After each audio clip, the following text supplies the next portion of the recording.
இந்த 2-3 நாளா சோஷியல் மீடியால இந்த வீடியோ தான் ரொம்ப ட்ரெண்டிங் ஆயிட்டு இருக்கு. எல்லாரும் பார்த்திருப்பீங்க. மகாராஷ்டிராவை சேர்ந்த 19 வயது பையன் தனக்காக ஒரு ஐபோன் வாங்கியிருக்கான். அந்த ஐபோனுக்கு இஎம்ஐ கட்ட முடியும். அவங்க அப்பாவும் ஒரு கார் டிரைவரா வேலை செய்யறவர் தான். ஆனாலும் அவர் தன்னோட பையனை நீட் எக்ஸாம்க்கு ப்ரிப்பேர் பண்ண வச்சு டாக்டர் ஆக்கிறதுக்கு முடிவு பண்ணியிருக்காரு.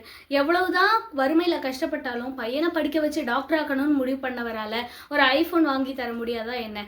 ஆனா ஐபோன் வாங்கி கொடுத்தா பையன் கெட்டு போயிடுவான்ற ஒரே காரணத்துக்காக தான் படிக்கிற வயசுல இந்த வயசுல உனக்கு ஐபோன் வேண்டான்னு கண்டிப்பா சொல்லியிருப்பாரு. இன்னைக்கு இருக்கிற பசங்களுக்கு பெரிய பிரச்சனை என்னன்னா, முன்னாடி எல்லாம் ஃப்ரெண்ட் சர்க்கிள் அப்படின்றது தன்னோட ஸ்கூல்ல தன்னோட ஏரியால இந்த மாதிரி மட்டும்தான் இருந்தது. இப்ப அவங்க ஒரு கவர்மெண்ட் ஸ்கூல்ல படிக்கிறாங்கன்னா அந்த ஸ்கூல்ல படிக்கிற எல்லா ஸ்டூடெண்டோட பொருளாதார நிலைமையும் ஆல்மோஸ்ட் ஒரே மாதிரி தான் இருக்கும். ஒரு ஊர்ல இருக்கிறாங்க அப்படின்னா எல்லாருமே அதே மாதிரி தான் இருப்பாங்க. ஆனா இப்போ இந்த போன் மூலமா நிறைய விதமான பீப்புளை அவங்க பார்த்துக்கிட்டே இருக்காங்க. அதனால அவங்க மனசுக்குள்ள நிறைய கம்பாரிசன் வந்துகிட்டே இருக்கு. இவங்க மட்டும் வெளியில போறாங்க, இவங்க மட்டும் லக்ஸரியா போன் வச்சிருக்காங்க, இவங்க மட்டும் கார்ல ஸ்கூலுக்கு வராங்க. இந்த மாதிரி அவங்களோட மனசு எல்லார் கூடயும் கம்பேர் பண்ணிக்கிட்டே இருக்கு. என்னைக்கு நம்மளோட வாழ்க்கையை இன்னொருத்தவங்களோட வாழ்க்கையோட கம்பேர் பண்ண ஆரம்பிக்கிறோமோ அன்னைக்கே நம்ம நிம்மதியை தொலைச்சிருவோம். எவ்வளவு வாங்கினாலும் நமக்கு பத்தவே பத்தாது. இதை வாங்கிட்டா சந்தோஷமா இருப்போம், இதை வாங்கிட்டா அவங்க நிலைமைக்கு ஈக்குவலா நம்ம வந்துருவோம் அப்படின்னு தான் நினைக்கிறாங்க.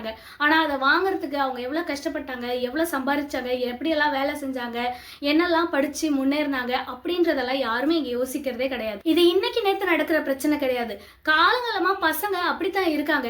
எனக்கு பைக் வேணும், நல்ல சாப்பாடு வாங்கி தரல, வெளியில கூட்டிட்டு போல, எனக்கு கேட்ட காசை கொடுக்கல அப்படின்றதுக்காகலாம் இந்த மாதிரியான சூசைட் ரொம்ப நாளா ரொம்ப வருஷமா நடந்துகிட்டே தான் இருக்கு. பெத்தவங்க உங்க பிள்ளைங்களுக்கு உங்க குடும்ப சூழ்நிலையை சொல்லி கொடுத்து வளங்க.